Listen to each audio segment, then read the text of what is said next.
Joy here. Rachel and I would like to welcome you to You're All Right, Get Up, a podcast full of laughter, personal stories, encouragement, and often a show about living life. As a disclaimer, our podcast does not offer professional therapy or treat illness. We are a motivational, supporting podcast sharing our life experiences, stories, and laughter.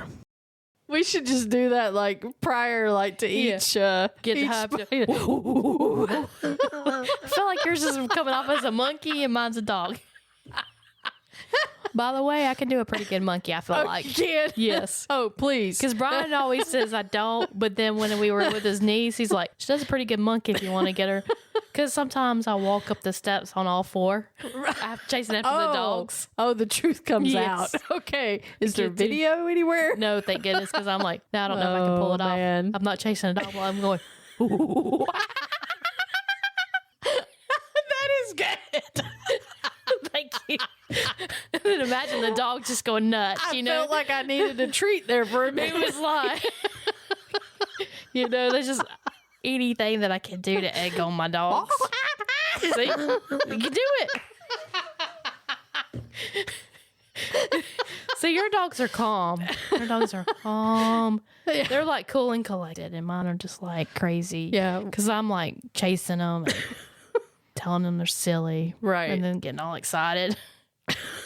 Anyway. I've told you what Shiloh does, right? Like the little, anyone that doesn't know, Chihuahua Rat Terrier mix. She's like 8 pounds, You start doing that and being real silly, and she puts her head all the way down on the floor and has it upside down. She's standing up with her head on the floor, and she starts rubbing her head all over the floor. When you act like you're a monkey? Like she's going to stand on her head or something. It is the funniest thing. I just crack up every time, but it's like she doesn't know how much she cracks me up. Even them walking this morning, watching that little cadence, where they're trying, and like, I'm just laughing. And then yesterday, Brian, we were walking and he had to stop to use the men's restroom. And so I was like, I'm going to get ahead. So I had both dogs. So I just take off. Because normally, I didn't think Brian would take that long catching up with us. Because, normally Bandit is sniffing every blade. But yesterday, he starts basically trotting and running. So we're running. So we get a pretty good distance. And he's trying to catch up with us, and he's just walking. Like in the horror movies, the victim is running and then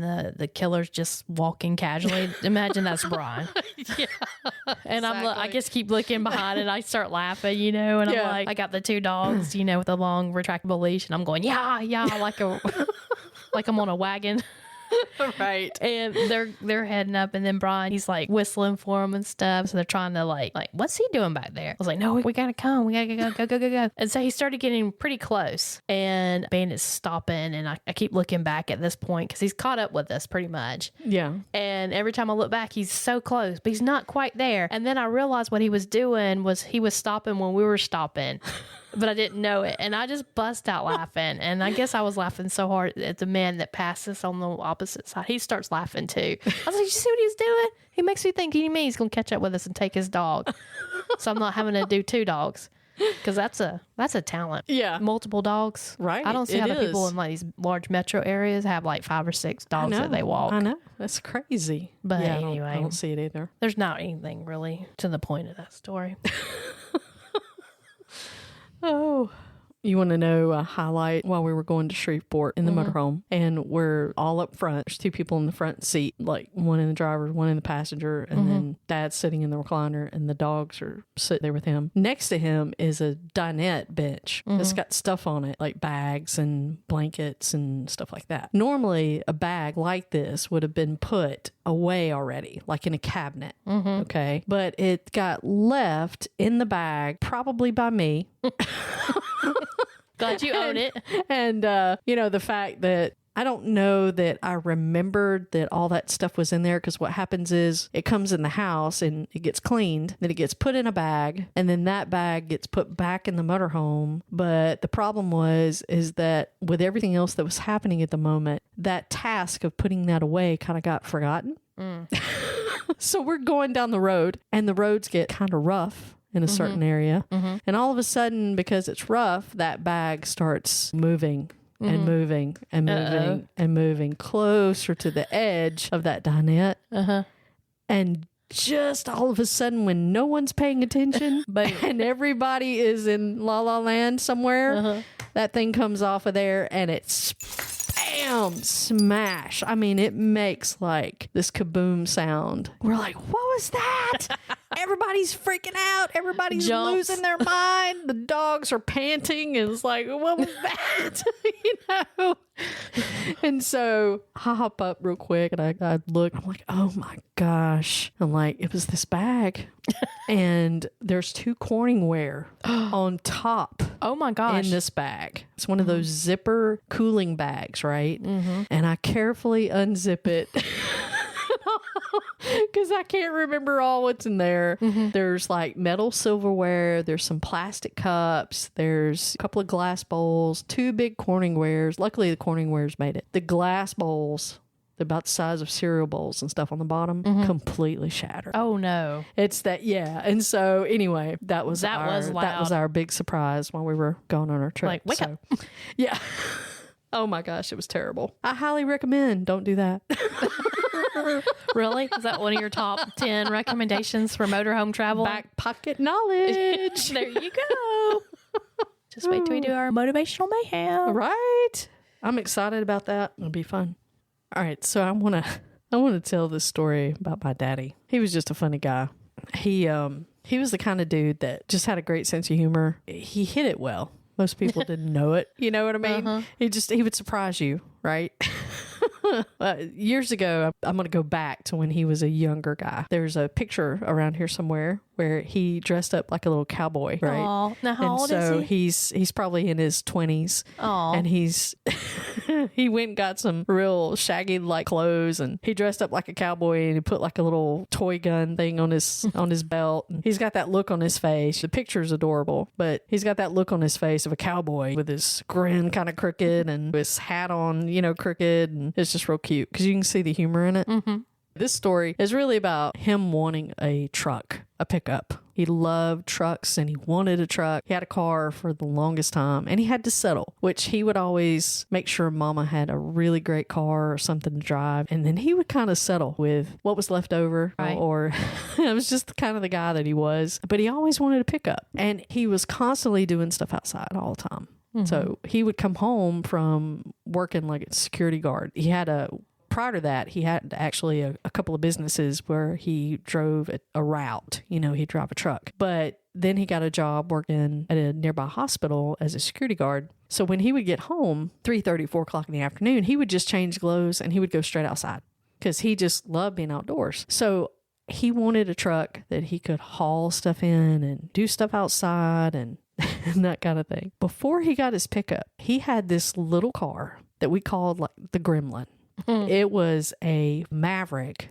And I don't know if a lot of folks would know what that is, but it's like a 2-door, kind of a coupe looking car that's a Maverick. And it kind of looked like the Ford Pinto, but slightly stretched out a little bit. Yeah. Okay. So that's sort of the kind of car that it was. Now, we had a garage up on the top of the hill between my grandparents and our house where we lived. And the funny thing is that the time came where we had to move from where we were living to another home. And there was a lot of furniture to have to move, and a lot of things to be done. And so this was really before the time where a lot of people would just go get a rental truck to move stuff with. That's just not something most people did, not back then. So he would put the furniture on top of his car and he would tie it. He was so creative. He would tie it on the car and then he would drive it up to the garage and unload it. This is the Maverick that he has? This is the Maverick. Now, you have to envision me as probably, what was I about that time frame? About 12, maybe? And your dad, hollering at you, Joy, come here real quick. Come here. Get in the car right here and put your hand up here on top of it. Oh my gosh. Hold that real quick, okay? If it starts to move, let me know. Oh my gosh, I wish we had videos of this. Right? I mean, I would have given anything to have had a phone back then to where you could video. At right? least you're sitting in the car, not on top of the. Yeah, exactly. Here, weigh this down. Exactly. it was just so funny, really, at the amount of furniture. This man never really ceased to amaze me at his superpowers, because how he could pick stuff up and move things and accomplish some of the feats he did, I'll just never know. But that was well up in the years as he did that. Now, so with this story, he still has this car that he's using for all these purposes, including driving back and forth to work and doing everything else. He also loved birds of all kinds. So he had, and this went throughout his career. You know, he always had birds of some kind, ducks, geese, chickens, you know, all that stuff. One day he says, oh, okay, he's like, I'm going to load up a few chickens, because he knew a guy that lived just on the other side of town that he would trade with. So he would always have $60, $80, $100 extra in his pocket, because he would be like, oh yeah, I traded, you know, or I sold that this past week. So anything, not just birds? You know, he would trade anything? Well, mostly birds, mostly. That's like mostly stuff like, yeah, he had like mostly chickens and ducks and that kind of thing. So no like emus or... No, not really. Ostriches. Okay. No, yeah, he didn't get quite into that. He did have turkey. Oh, wow. Let's see, turkey, doves and quail, stuff like that. He would branch out on those kinds of things. But he said, yeah, he's like, I'm going to go ahead and put these few chickens in some pens and little cages, and I'm going to run them up to the guy just on the other side of the city here, and you know, I'll be back in a little while. So here again now, all the while he's really hoping and praying for a pickup truck. So he puts everything in cages, puts them in the back seat of this Maverick. Okay. Windows down. Okay. Oh my gosh. What time of year is this? And the summer? It's like spring, baby. Okay. Yeah. Yeah. He drives out towards the edge of the city. Now, this is a smaller town, so you've got some like little 2-lane roads, mostly little 2-lane intersections, you know, a couple of red lights. So that's about where you are in town. And as he's making a turn going on the other side of the city, he pulls out of that turn right there, and here comes a car flying by and flies up right next to him and hits the side of his car. Oh my goodness. And just almost just totals the passenger side. Wow. He's okay, all right? I was about to say. But in the meantime, what about the birds? His car is slightly messed up because this car veered off the road going at a pretty heavy speed and ran into him. Okay, so you can picture what probably happened next, right? Windows down, chickens in the back seat. At that point in time, feathers are going everywhere. The cage pops open, and there's a chicken on the loose. Oh. He's out. He's out in the street, running down the chicken. Okay, trying to make sure that he gets chicken caught. And of course, by this point, the authorities is showing up, and a couple of people have stopped to see if they can help. Okay, small towns. So, don't you love it? I love it. Go chase that chicken. Get out, Vern. Exactly. Go help me get that chicken. So here's the great part. My parents. Is it just one chicken? No. Oh, so it's multiple chickens. Okay, because I had in my mind. This was probably like maybe 6. Okay, that's what I was envisioning. Okay. So anyway, he's out running around trying to catch this one chicken. So in the meantime, my parents had a really good friend that's just so happened to be coming by about this time. And she drove a Cadillac, a brand new 4-door Cadillac. Wow. Daddy used to make over this car all the time. He really loved, Cadillacs. Thought they were extremely cool. Yeah. And so anyway, she pulls up. She's like, oh my gosh, are you okay? Everything all right? Because she recognized right away. How could you not? You notice this car and you see your friend out running around chasing a chicken in the middle of the street. Are you okay? Are you okay? Oh yeah, I'm fine. So anyway, he catches the chicken about this time. Oh, chicken in hand up under his arm. And the authorities come, we need to do a little paperwork and all this stuff. Keep in mind also, this is before cell phones where everybody just had one in their hand, right? So he couldn't call mama, do those things. So he's, talking to the cops. They're getting the paperwork filled out. Their friend stays with him. She doesn't leave. She's like, well, I'll just hang out here with you. So by the time he's done with everything, they're trying to clean everything up. their friend says, well, where are you going? Where were you headed to? And he says, well, I was taking these birds over to a friend of mine. We were going to do a sell trade type thing. And so anyway, I guess I'll have to, figure out how to get them home. She turns to him and says, No, Joy. Let me help you. Let's put them in the caddy. She said. My gosh. So they get the birds out of the car, put them in the Cadillac, turn on the air conditioner, and off they go. She delivers those birds to this guy. And I'm telling you, she took him home, and on the way home, she said, well, you've been praying for a truck. She's like, this might just be the opportunity, I'm going to tell you, it was probably about 2 weeks later, he was driving a pickup truck. Yay! So after that accident, isn't that crazy? It was not a brand new one. But it was a 19, I think it was a 70 model Chevrolet pickup truck. Wow. And he had that thing for a longest time. And when we moved, thank goodness we had something to put furniture in. We actually had something that he could haul like all the stuff and the boxes and everything. So yeah. That's a good friend because when I bought my car, I originally got like an SUV because I was riding horses and I wanted to be able to put my saddle because I had a Honda Accord and that thing was a booger to get that saddle in and out of. Right, exactly. So I was like, I'm going to buy one that I can just pop up the trunk and slide it in there. Not one time did that saddle ever go in that truck because I was like so OCD about it. As a matter of fact, I did not let people roll down the windows for a solid year because I didn't want to get rid of my new car smell. Oh, I know. So kudos to this lady who says, I'm not only going to transport you, the human, but grab your chickens. Yeah, and I'll put them in the back of my car. Because chickens, they kind of smell. Yeah, they do. They do. And it's not Ralph Lauren Polo back there. I mean, she was not your average just so-called friend. And that's the funny really part is that of all people that were coming by, it was her. Because she's the kind of person, she was the friend, her and her husband were great friends of my parents, but they would do anything. There was nothing, I think, that they wouldn't have done. It's kind of the beauty of the story, is that she was just like, yeah, come on, let's go. Good friend. Whatever. I can't imagine. I can't imagine putting that in my car. I can't imagine telling Carol, I'm going to put these live animals in the back of your truck. Oh my gosh. Yeah. It's just love.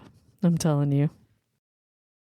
Today's episode is brought to you by Endeavor Promotions out of Birmingham, Alabama. We encourage you to check them out at endeavorpromotions.com. Danny and his group have done a sensational job with our items, and we can't endorse them enough. Thank you, Danny. Thank you, Danny. Yes. And we are excited to announce that we will be sponsoring a booth at the Forever Foundation Horse and Car Show fundraiser at W.O. Crawford Arena on Saturday, April the 13th. The foundation is a nonprofit organization helping equestrians with disabilities throughout Alabama. Come by and see us, and we would love to see you. All right, I have a question for you. Would you like salt with that? With my water? No. Do you put salt on your food? There's certain foods I do. Yeah. But not like automatically. Yeah. Does Brian like salt on his? Yeah. He's probably a little bit more than me on salt, but we're not huge salt. I'm not huge salt either. To be honest, it's all pepper. Oh, you're pepper. Yeah. Ugh. Yeah. So the weird thing is I like salt on certain things, like sometimes cantaloupe or tomato or maybe like eggs, especially boiled eggs. Little salt and pepper, but mostly pepper when it's just add some seasoning. It's just always pepper. And yes, I tend to put too much. I'm a pepper addict. Okay. So I'm glad that you can admit your problem. I do not like pepper at all. Oh my gosh. Well, it doesn't really like me a whole lot, because you'll find out real quick. I didn't want to say anything, but that's what it about me. But I do. I love it. I mean, I will put it on there until I'm really sneezing my head off. And then I just get these looks like, you used pepper, didn't you? How much of that did you really put on? Did you really need that much? That kind of thing. Yeah. So anyway, the reason I asked that question is we had an incident. I don't like where this is going. Yeah, we Carol and I went out to have lunch one day, and I don't know how she's gonna feel about this story, but she's the star of this story. But we went to have lunch, and we were at a local restaurant. We support local big time. We went out, deciding to sit out back on the porch and this nice open area and that kind of thing. Ordered our food. And we had some sandwiches, and of course you gotta have fries, right? So we got fries, and we were sitting there just talking and everything, enjoying the nice weather. Our food comes out and it looks wonderful. And so you're inspecting. That's what everybody does. You get your food out, and you're looking at it, open it, take the bun off, kind of going, "Ooh, wow, that looks good." Man, I'm starved. It looks really great. And so you put the bun back on and have your ketchup and everything ready close by. And so myself, I put pepper on mine, set the pepper down. She picks up the salt because she really likes extra salt. She takes the salt and she flips it over to put the salt on her fries, and the top comes off and the salt goes everywhere. Oh, no. It is like a nice snow-capped mountain at this point. It's a lot of salt. It's like a little Alps right on my plate. Yes. Okay. Mount Fuji. Yeah. So we have these little trays, and so it does look like Mount Fuji or something there with just this nice cap on top. So I can't begin to tell you at this moment the faces and the expressions that were on them. So you haven't even bitten into the burger. Correct. Okay. There is fumes coming out of her ears, I think, at this point. And not good. I am so much of a fixer and everything, right? Immediately, I'm just like, oh no.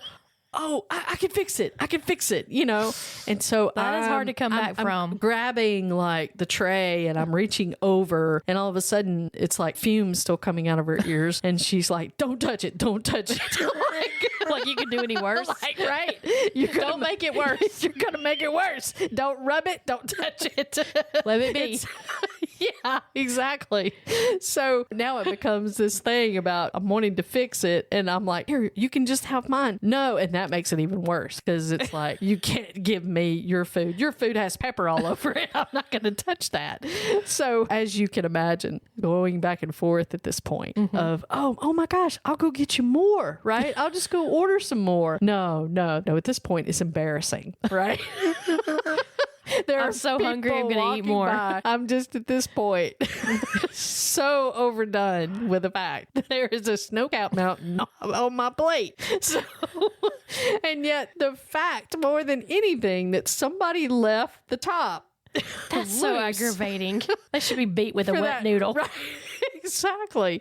It was just terrible. We're sitting there for probably 10 minutes just doing the whole thing. I'm trying to help. But then you start to reach out and you do those things, and it's not her fault because she's just naturally upset as I would be. And yet then comes the silence because we can't make each other happy. So the silence falls over the table. It's gone so wrong. Of awkwardness. Of, oh my gosh, okay, there's nothing else we can do. At this moment, everything is kind of just is what it is. There is no fix. So we're at a loss. It's complete silence, right? Staring at the mountain. So let me tell you what happens next. So I decide that, okay, well, if I can't give you mine and I can't go get you more, then let me just, they're on like the fries and stuff is on paper underneath on there. So I take a napkin and I'm like, okay, well, we'll wipe it off and try to get it off into the corner of the tray. Okay. And try to help so you can at least eat the portion that is not completely covered. Okay. I get like hand slapped at that point. No. It was really not a hand slap. It wasn't like, but that's what it felt like. It was like, shove, no, don't do that kind of thing. No, you're gonna make get it away worse. from my plate. Like, you're going to make it worse. So this was so funny. We're doing this and I'm like, okay, well, I'm just going to stop. At that point, I was like, I'm not going to do anything else. But I wasn't eating because I didn't want to. This is so good. I didn't want to make her feel bad. So this is why you're a better spouse than me. I've been like, this is so good. You're like, tough for you. I've been like, well, I hate it for you, but do you mind if I go ahead and eat mine? Man, this is so good. This is the best burger I've ever eaten. You want a bite? Can I have your ketchup? Are you going to eat that fry? Right. Just some extra french fries. Yeah, exactly. So after all of that, she sits there for a couple of minutes and then she's like, no, I'm fine. I'm fine. Eat. Just go ahead and eat. And then she takes the napkin and she starts wiping off the fries just like what I was doing. Wait a minute. And I said, whoa. I said, hold the phone. Wait a minute. I was just doing that. What's the difference? Did I need to sign a sheet or something? Was there a registration maybe I missed? Or I don't know. But anyway, I missed it. I missed the boat. So that was the funny part because she was just like, no, I'm going to clean it. I'm going to wipe It's my salt. off, right? It's my salt. Get your pepper hands off my... So eventually here, after much deliberation over how much salt was on the fries, I reached out and I was like, okay, well, I will be happy to help clean the fries. And so we came to a collaboration. Mm-hmm. We mixed our fries up there, a little mixture of the ones that had salt and the ones that didn't. Mm-hmm. And we actually got a lot of the salt off to the side and underneath the little paper thing. And the part that had just hit her burger was very little, so we were able to cut that off. We made a compromise. And it worked out. So 45 minutes later. 45 minutes later. You're finally eating your cold food? Yes. Nice. It was a day to remember. So the moral of the story is always tighten the lid before you use any condiments or spices. Yes. Or check everything. Everything. Check everything. I feel like some punk did that, where they... yeah. I mean, how many times have you gone and like, maybe that's happened with ketchup or, I don't know. I mean, sometimes it's happened even just with a bottle that actually has a little bit in the bottom of the bottle and you go to hit it and then all of it comes out. Well, that's, that same restaurant. Yeah. It has white barbecue sauce that has the different herbs in it. Yeah. And Brian really likes it. And so he went to get some of the sauce, and one of the herbs was in the top part of the bottle. So he unscrews the bottle, cleans out the tip, and then he puts it back on. But I guess he didn't screw it on tight enough. He gets ready to squirt it on his chicken. And when he does, he kind of squirts it, nothing comes out. And then he really just mans up on it. And when he does, white barbecue sauce goes everywhere. Oh my God. And see, at least you guys, it was kind of contained. Yeah. And me being the loving wife that I am, see how you immediately jumped in? Right. I can't breathe because I'm laughing because he's got it. He has like this. Where's my phone? He had like this black shirt. So now he's got white barbecue sauce all over it.